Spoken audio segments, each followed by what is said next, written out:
नमस्कार, मी सुरेश कोडितकर. यूट्यूबवरील ऑपीट या चॅनलवर तुम्हा सर्वांचे स्वागत करतो. शीर्षक वाचून कदाचित आपले दर्शक प्रेक्षक बुचकळ्यात पडले असतील की हरण्या आणि बरण्या हा काय प्रकार आहे.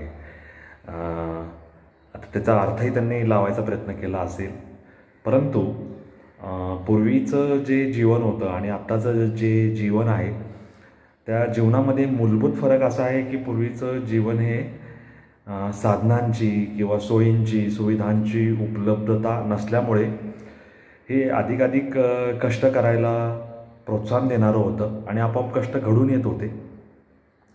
त्यामुळे शारीरिक हालचाल, शारीरिक झीज, व्यायाम, कसरत ही आपोआप घडून येत असे. म्हणजे पुरुषांच्या बाबतीतही ते लागू आहे, महिलांच्या बाबतीतही ते लागू आहे. कारण आपला पूर्वीचा जो समाज होता, म्हणजे शेती करणारा असो किंवा शहरात राहणारा असो, त्यांची सगळी दिनचर्या ही विविध कामांनी व्यापलेली असे. आणि आपल्याला माहिती आहे की आपले जे पूर्वज होते ते कृषी आणि क्षत्रिय बाणा म्हणजे नांगरही आणि तलवारही अशा पद्धतीचं जीवन होतं. त्यामुळे शरीराच्या संपूर्ण चलनवलनाला प्रोत्साहन देईल आणि जी दिनचर्या आहे ते सूर्य उगवणे ते सूर्य मावळणे या अवधीमध्ये व्यवस्थित बसेल अशा पद्धतीने तिचं नियंत्रण करण्यात आलेलं होतं. कारण त्यावेळेस विद्युत ऊर्जेचा शोध लागला नव्हता आणि विद्युत ऊर्जा ही आल्यानंतरही मानवाची बरीच कामं ही विज्ञानांचे शोध न लागल्यामुळे मर्यादित स्वरूपात साधनांच्या द्वारे केली जात असे. आता उदाहरणच द्यायचं झालं तर पूर्वी आपल्याकडे जातं होतं, त्याच्यानंतर उखळ होतं, मुसळ होतं, पाटावरवंटा होता, विहिरीवर रहाट होता. त्यामुळे पाणी शेंदून काढावं लागायचं, डोक्यावर हंडे व्हावे लागायचे, खांद्यावर कावड घ्यावी लागायची आणि या सगळ्या गोष्टींमुळं व्यायामाला चालना मिळायची. चुली होत्या त्यामुळे सरपण लागायचं, सरपण शोधून तोडून आणावं लागायचं आणि कपडे धुण्याचं काम असेल, नदीवर जाऊन पाणी आणायचं काम असेल, भांडी कुंडी स्वच्छ करायचं काम असेल, या सगळ्या कामांमधून आपोआप सगळ्या महिलांना हा शारीरिक व्यवस्थित हालचाल घडून यायची. शेतीच्या कामांमधून पुरुष मंडळींना व्यवस्थित सगळी शारीरिक हालचाल, मेहनतीचं काम, घाम गाळायचं काम, शेतात राबायचं काम, गवत कापायचं काम असेल, त्याच्यानंतर बैलगाडी जोतायचं काम असेल, ती भरून न्यायचं काम असेल, शेतामध्ये विविध स्वरूपाची मातीतली कामं असतील, ह्या सगळ्या पद्धतीतून जनजीवन जे होतं ते कष्टाला महत्त्व देणारं होतं, घाम गाळण्याला महत्त्व देणारं होतं. आणि यामुळे शारीरिक हालचाल होत असल्यामुळे शरीर हे लवचिक राहायचं आणि त्याच्यावर कुठल्याही प्रकारचे ज्याला आपण मेद म्हणतो, फॅट्स म्हणतो, चरबी, ती दिसून येण्याचं प्रमाण कमी होतं. परंतु ह्याला दुसरी एक अडचण अशी होती की पोषक आहार मिळेलच ह्याची काही खात्री नव्हती. त्यामुळे मिळेल त्या चटणी भाकरीवर दिवस कंठला जायचा. आता शहरातही या दृष्टीने परिस्थिती थोडीशी चांगली होती, कारण सुबत्ता असल्यामुळे खाणं पिणं, येणं जाणं, वागणं बोलणं हे अत्यंत व्यवस्थित असल्यामुळे एक प्रकारची जीवनाला, शरीराला एक सुबकता होती, एक चांगला आकारही होता असं म्हणायला काय हरकत नाही. त्यामुळे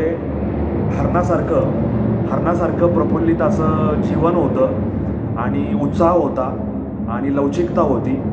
कुठल्याही प्रकारचं वजन वाढलंय, व्याधी आहेत असं नव्हतं. आणि हरिण जसं पायातला स्प्रिंग बांधल्यागत अत्यंत लांबवर उडी मारू शकतं, शरीर त्याचं लवचिक असतं, पातळ असतं, अशा पद्धतीच्या हरण्या मागच्या काळातल्या. आणि आज सेवा सुविधांची उपलब्धता झाल्यामुळे, शिक्षणाचा प्रसार झाल्यामुळे, अंग मेहनतीपासून, कष्टापासून माणूस दूर गेल्यामुळे, म्हणजे साधं भाजी आणायला जायचं तर दुचाकी आहे, कुठं विद्युत मंडळाच्या कार्यालयात जायचं आहे, मोबाईलच्या दुकानात जायचं आहे, चारचाकी आहे, दुचाकी आहे, चालण्याचा व्यायाम नाही. त्याच्यानंतर पाटावरवंटा गायब झाला आहे, खलबत्ता गायब झालेला आहे. विहिरीवरून पाणी आणायची काही तोशीच पडायचं काम नाही, सरकारी नळावरून पाणी आणायचं भरायचं काय काम नाही, हातपंपावरून पाणी भरायचं काय काम नाही. असे सगळे प्रकार झाल्यामुळे, जीवन सुखकर झाल्यामुळे, कष्टापासून माणसं दूर जात असल्यामुळे शेतीमध्ये यांत्रिकीकरण आलं आणि बागायती पिकांकडे कल वाढला. त्यामुळे कष्ट नको, मजुरांची अनुपलब्धता आहे, त्यामुळे ऊस पिकाकडे माणसांचा, शेतकऱ्यांचा कल वाढला आहे. त्यामुळे दारं मोकळी ठेवून भरून जायचं, तुडुंब करायचं रान आणि ऊसाच्या पिकावर वर्षभर पैसा कमवण्याची स्वप्न पाहून पांढरे कपडे घालून राजकारण करायला मोकळं. तशीच पद्धती शहरातली आहे. कमी पैशात कसं श्रीमंत होता येईल, झटपट कसं श्रीमंत होता येईल, कष्ट नको. त्यामुळे शरीरावर चरबीचे थरच्या थर चढत आहेत, फॅट्स वाढत आहेत. त्यामुळे शरीराच्या बरण्या झालेल्या आहेत. म्हणजे टुनटुन उडी मारून जाणारी हरण्या, पायाला स्प्रिंग लावल्यागत 10-10 फुटाची उडी मारणाऱ्या हरण्या आणि शरीराचा गोलमटोल आकार झाल्यामुळे किंवा शरीराचा भोपळा झाल्यामुळे झालेल्या शरीराच्या बरण्या आणि त्यामुळे आलेल्या व्याधी, मग तो रक्तदाब असेल, मधुमेह असेल, शारीरिक हालचालीवर आलेली बंधनं असतील आणि त्याच्यानंतर इतर काही चाचण्यांमधून दिसून येत असणारं इन्शुलिन वगैरे बाकीच्या गोष्टी सगळ्या आहेतच. त्यामुळे शरीराच्या झालेल्या बरण्या, एकीकडे मागच्या काळात शारीरिक मेहनतीचं, शारीरिक कष्टाचं आणि शरीराला सुरळ ठेवणारं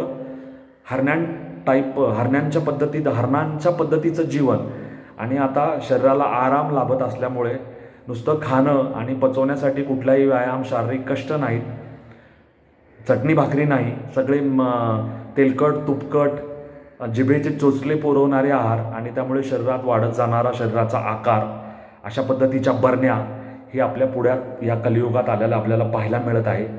ते टाळायचं असेल तर आपल्याला व्यायाम करण्याशिवाय, सकाळी संध्याकाळी दूरवर फिरायला जाण्याशिवाय, आहारावर नियंत्रण आणण्याशिवाय पर्याय नाही. अन्यथा ह्या बरण्या झालेलं शरीर म्हणजे पुरुषांचं असेल किंवा स्त्रियांचं असेल, ते विविध व्याधी, आजार घेऊन येणार आहे. स्त्रियांचे तर अनेक आजार आहेत का आणि स्त्रियांचे आजारामुळं किंवा त्यांच्या शारीरिक रचनेमुळं अनेक प्रकारच्या समस्यांना त्यांना तोंड द्यावं लागतं आणि त्याच्यामधून अनेक प्रकारची गुंतागुंत, मग बाळंतपणातली असेल, कॅन्सरचा धोका असेल, अशा पद्धतीची सगळ्या घटना वाढत जाण्याचा धोका संभवतो. त्यामुळं वैद्यकीय शास्त्राचा आधार घ्या, आहारशास्त्राचा आधार घ्या, व्यायामशास्त्राचा आधार घ्या, शरीर निरोगी कसं राखावं यासाठी योगशास्त्राचा आधार घ्या. आपले पूर्वज, आपले वडील, आपले आजोबा पणजोबा कसे जीवन जगले, त्यांची कशी जीवनशैली होती त्याचा आधार घ्या आणि शरीर प्रसन्न, लवचिक आणि चांगल्या शरीरयष्टीचं कसं राहील, ते बेडोल नसेल याचा जरूर जाणीवपूर्वक यावर काम करा, असं मला या निमित्ताने तुम्हाला सांगायचं आहे. आता तुमच्या लक्षात हरण्या आणि बरण्यामधील फरक लक्षात आला असेल असं मला वाटतं. त्यामुळे याच मात्रेवर मी तुम्हा सर्वांची सुरेश मुरलीधर कोडितकर रजा घेतो आणि हरण्या आणि बरण्याच्या निमित्ताने तुम्हाला काय सांगायचं असेल, अधिक काही याच्यामध्ये समाविष्ट करायचं असेल तर ते कॉमेंट बॉक्समध्ये लिहून मला जरूर कळवा आणि हा विषय आपल्याला आणखी पुढे ह्याच्यात काही घटक समाविष्ट करता आले तर आपण जरूर करू आणि मला रजा द्या. धन्यवाद. जय हिंद, जय महाराष्ट्र, वंदे मातरम, जय श्रीराम.